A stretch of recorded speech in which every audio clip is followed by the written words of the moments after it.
Hi, everyone. Welcome back. Today we are going to actually officially start the lecture of the class, and we are going to be speaking about this thing called late antiquity. In short, it's just another way of saying, well, what was around before Islam, before the time of Prophet Muhammad, and specifically, how do we think about the period of, let's say, the Mediterranean or Near Eastern history around between the year 300, 400 to about 800. And we're going to talk about this idea of late antiquity and what was out there. So this is the Middle East today. As you can see, the area that Prophet Muhammad was operating in was in Mecca and then Medina. But today it's divided into a whole variety of different nation states. There's Egypt over here, Libya, Saudi Arabia, Iraq, Syria, etc., which you probably know just by looking at the map or hearing the news. Of course, the Middle East back then didn't have any of these particular national boundaries, and we shouldn't think about this in the same way. There were, of course, regions that were known, for example, Egypt, which is really the Nile Delta and the Nile itself. The rest of Egypt, if we go back here, all this stuff was just desert. No one really lived there except for some nomads. And also we have a specific, essentially, geographic or climatic vision here, right? We have large portions of desert with certain very fertile areas created through irrigation, whether that irrigation is natural in the case of the Nile or built in the case of Iraq, that is the irrigation created by the two rivers, the Tigris and the Euphrates. And you have basically very few zones that have heavy rainfall, essentially just northern coast of Anatolia, parts of maybe the Anatolian Peninsula here and there, but in Iran over here on the Caspian, the southern border of the Caspian Sea. But otherwise, you have a relatively dry chaparral climate, very close to basically what's in California. But to begin with, why just one thing to think about is why do we call the Middle East the Middle East? Well, obviously the idea is that it's east of something. What is it east of? You probably know this, but it's east of Europe, right? When people started thinking of the Near East or the Middle East or the Near East or the Far East, those people, scholars writing, 100, 200, or 50 years ago, were thinking about themselves situated over here or on occasion in North America. And to them, there was parts of the non-European world, which were just generally called the East because they were to the east, or at the very least to the south.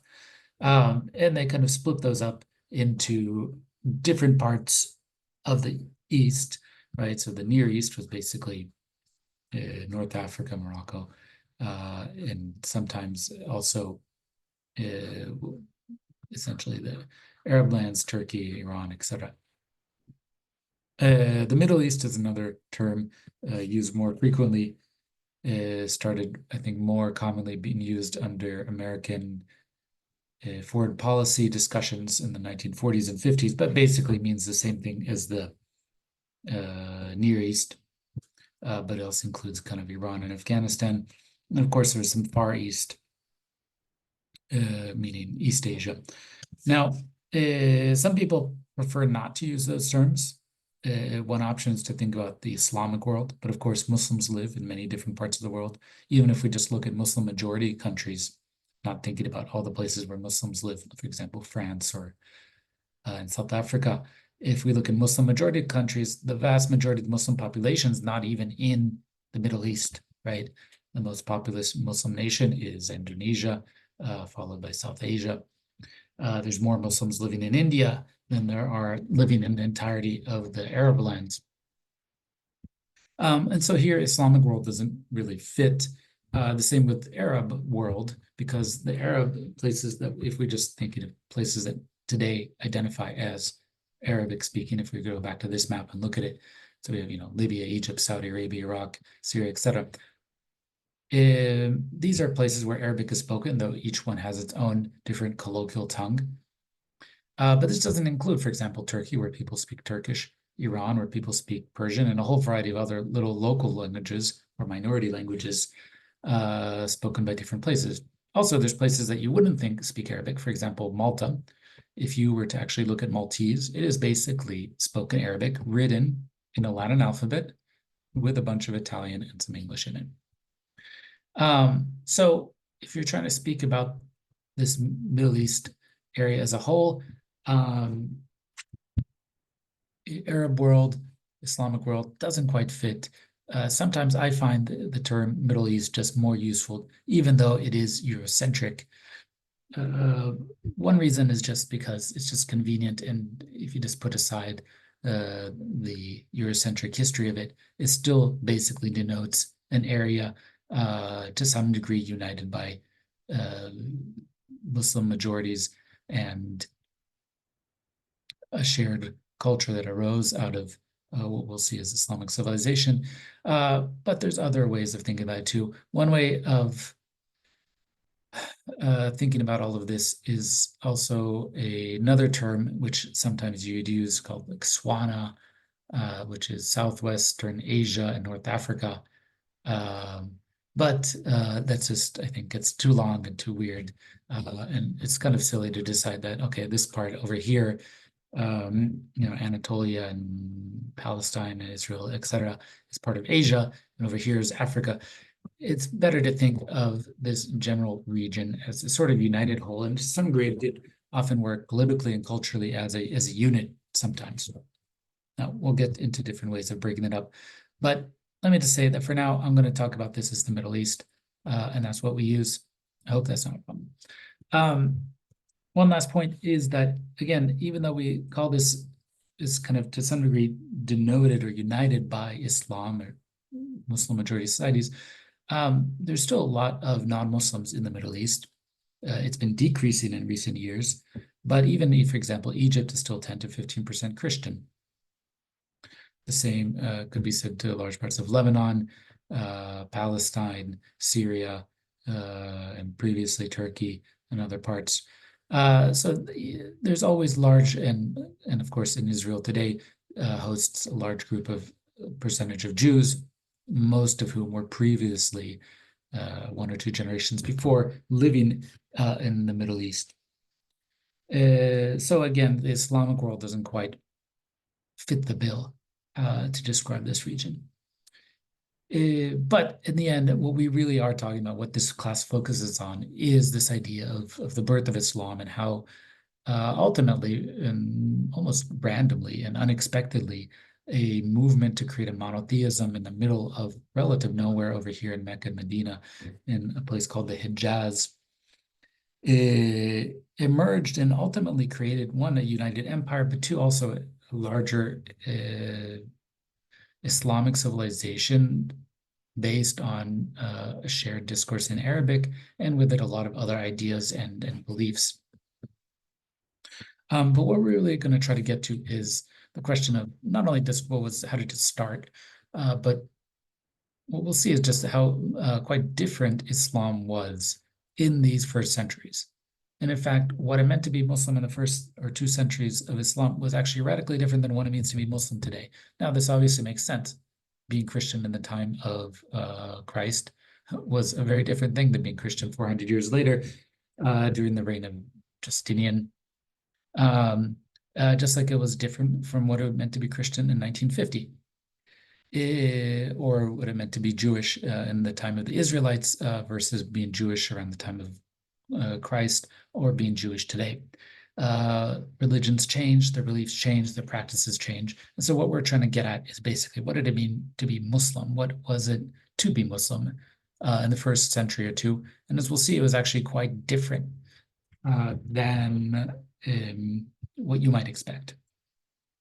Now, there is another idea here, which is this idea of late antiquity. What does it mean, late antiquity? First, what is antiquity? Okay, antiquity is all the ancient stuff. It's ancient Egyptians and ancient Mesopotamians, Akkadians, Romans, Greeks, etc.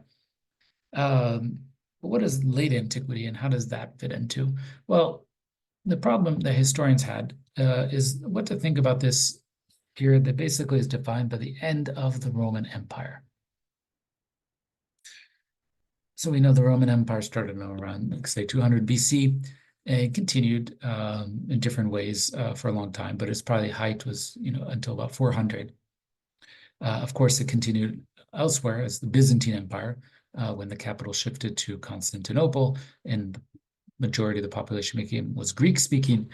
But there was an idea is that, well, how do we think about this period? And before, what people used to think is that it was all part of there's basically a collapse of Roman order, that Roman life was civilization, and a variety of barbarian hordes came in through the north of the Italian peninsula and into the rest of Europe and ended it there. But at the same time, also the other major break was the coming of Islam, right? The fact that the Arab conquests marked essentially the barbarian hordes on the eastern and southern parts of the Roman Empire. And this essentially, for earlier historians, we're really talking about people who were writing about 80 to 100 years ago, were saw as a civilizational break, right?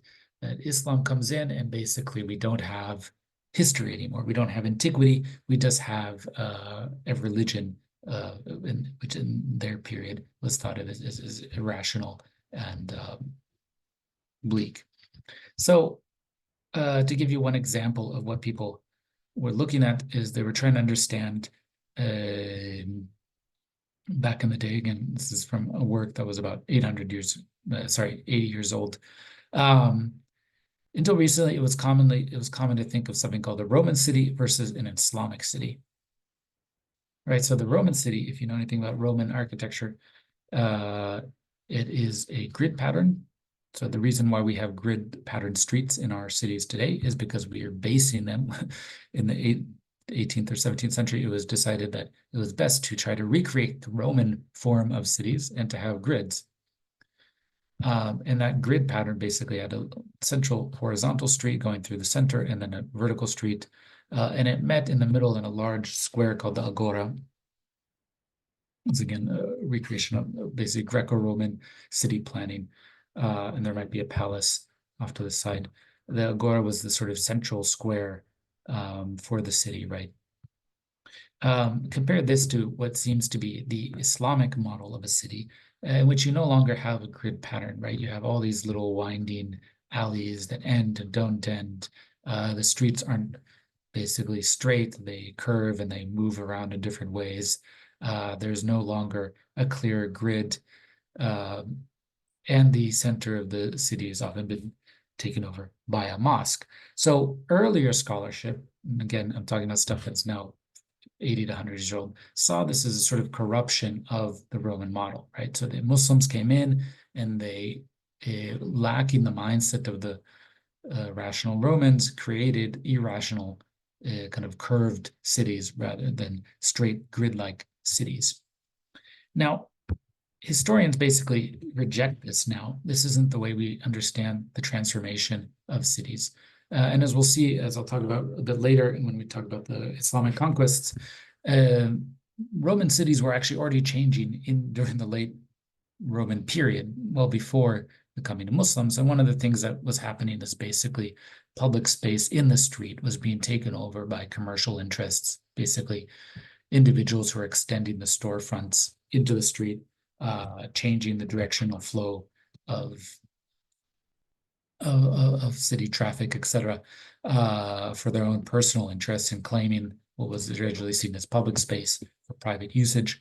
And over time, over the course of a century or two, you get essentially certain streets blocked off, alleys created, etc., which is how you end up with a city like Damascus, which was originally a Roman city with all sorts of different alleys and so forth, which really had nothing to do with Islam itself. It was just a process of commercialization and the decrease of centralized states in the late antique period. So to come up with an idea of thinking about the shift from antiquity to the Muslim world, or all these different changes that were going on between, let's say, 400 to 800, historians needed a new idea, a new kind of periodization to think about what was going on, without just kind of thinking of it as Roman and then post-Roman, Roman and barbarians. They need something better. And they came up with the idea of late antiquity.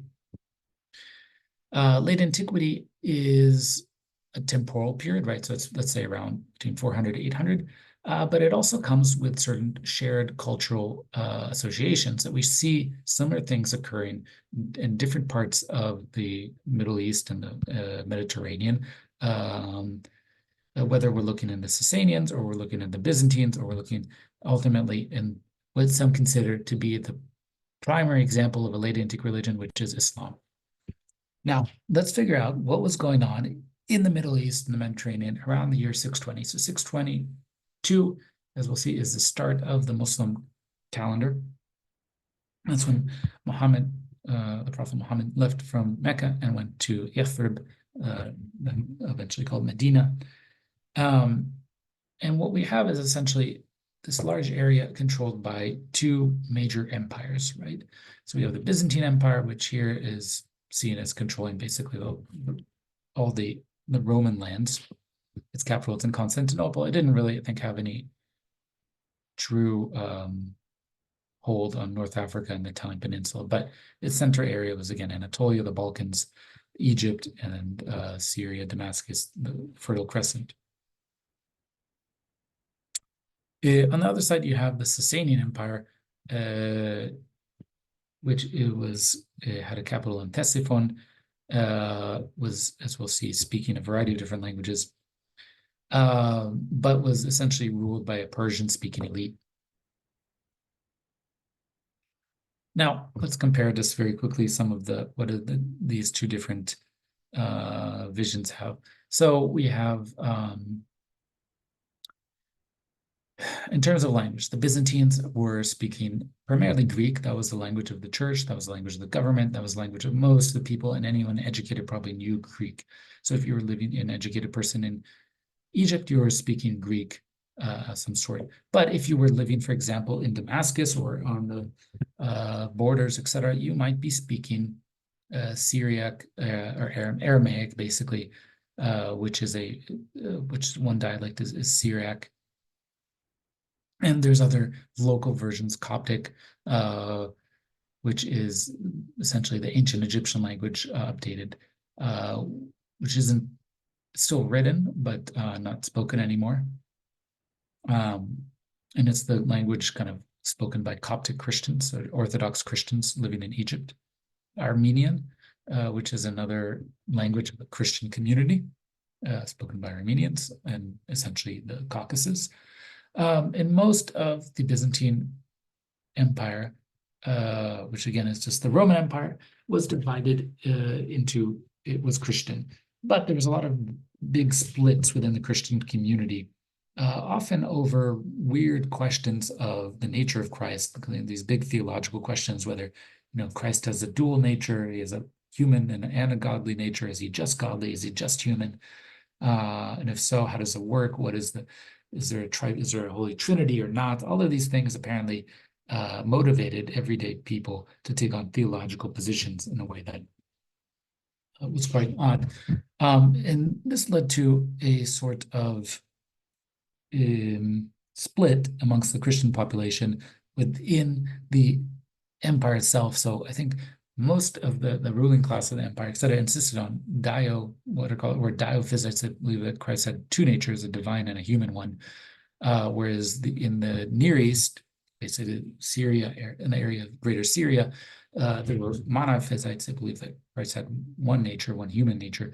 It doesn't really matter to understand this theological proposition.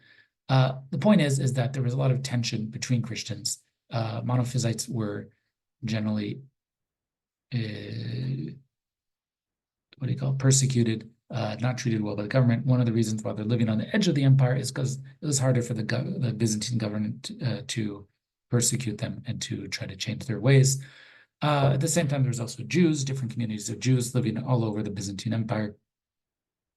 If you don't know what Jews are, you should look that up on Wikipedia. And then there were still polytheists, essentially pagans of different ways, worshiping in different churches, different temples, and so forth, though, of course, much less than before. The Roman Empire was famously pagan until it was taken on as it adopted around the year 400, a state religion of Christianity. And this, of course, changed Christianity massively from a religion of a small minority hiding out in their own secret cave churches to basically a formal religion of state and empire. Now, the Sasanian Empire has a different breakdown, right? So today it basically covers most of Persia and Iraq, Iran and Iraq, etc. The language spoken by the ruling class was Persian. We call it Middle Persian, essentially. It had its own alphabet called the Pahlavi alphabet, which is different from the alphabet used today for Persian.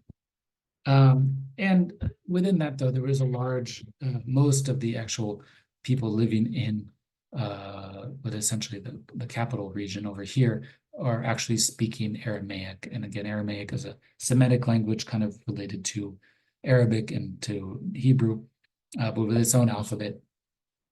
This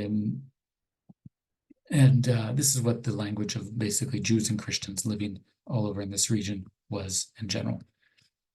And again, there was a state religion, basically Zoroastrianism, of which there was a cult that was at times persecuted, called Manichaeism. Zoroastrianism essentially saw the world as divided into a fight between good and evil, and then there was the kind of worship of powers of good and light at these fire temples, and there was a priesthood that contained it. At the same time, there was also Manichaeism, which is a version of Zoroastrianism, a cult within it. And then there was a lot of Jews and Christians all over the Sasanian Empire. So especially in these regions, but essentially Iraq, we have large numbers of Jews and Christians living there. Now, what's missing is basically over here, Arabia was nothing, right? These are large population centers. These are places where irrigation and flat lands and productive lands can create large tax bases, large groups, large amounts of farming, and therefore large centers of population. Most of these empires, again, are predominantly agricultural and rural, but we still have relatively large cities. You have a good amount of trade and so forth. In contrast, Arabia was basically a backwater. It was ruled by nomadic tribes of various sorts that spent most of their time fighting each other, as we'll see. There were some oasis towns to talk about. And down here, Yemen was a different story. Yemen, because it's very mountainous, has more rain, much more green, and so therefore could sustain larger kingdoms. And in fact, there was this Himyarite kingdom that adopted Judaism that existed there between the 3rd to the 6th century, though around the time of the Prophet Muhammad, it had experienced massive drought and climatic change, which basically caused the kingdom to collapse about 50 years beforehand. Whereas further south across the Red Sea in Ethiopia, there is the land of Aksum, which is basically the Ethiopian Christian rulers over there. So what you have is, you have some states on the edges. Most of this region right here is surrounded by Christians. And in fact, most of these Arabs would interact in different ways with Christians, and as we'll see. More importantly, the Byzantines and the Sasanians were constantly at war with each other, and these wars, would erupt basically every 100 years. And often they kind of fought each other to a standstill. They had a peace, etc., and then they gave it a rest for a generation or two until they started again. But between kind of 600 to 628, there was a set of actually rather major campaigns that kind of broke both the Byzantine and the Sasanian empires, both in terms of the finances needed to sustain them, but also the destruction of the armies involved. So essentially, the Sasanians set off and ended up going into Egypt, conquering Egypt, taking it between, again, 610 and 628, also with Syria, and then continuing on against Constantinople, trying to take the actual capital, which is something they never come close to before. And in this case, they had help from the Avars, which are kind of a nomadic Hungarian steppe tribe. Over here, that didn't work. One reason is because the Byzantines pulled off a crazy maneuver. The emperor rode out and went off to stop the siege by trying to attack the capital of the Sasanians over here in Ctesiphon, which is very close to modern day Baghdad. And basically, once the Persians realized they were going to lose their capital, they had to call off the attack. A peace was declared, but in the process, basically, both major empires exhausted all of their resources and so forth. And this led them to be unable to defend or to control what was going on in this region, this Arabian region full of these nomadic tribes. And so it's interesting to note that 628 is when Heraclius's campaigns, the Byzantine general or emperor's campaigns, end in Ctesiphon. 630, Muhammad dies 630, and basically within 2 years, there's actually started massive conquests and attacks from this peninsula, from the Arab tribes, into Byzantine territory, into Sasanian territory. And we'll see at the end of, quickly within this, the Byzantines lose Egypt and Syria, but also the Sasanian Empire totally collapses in that process. So what was in Arabia before Islam? Basically not much. There was a variety of tribes. They were very poor. There was very little trade. Before, there was a trade in frankincense, often from Oman or Yemen. Frankincense is a very nice smelling sap that you can burn.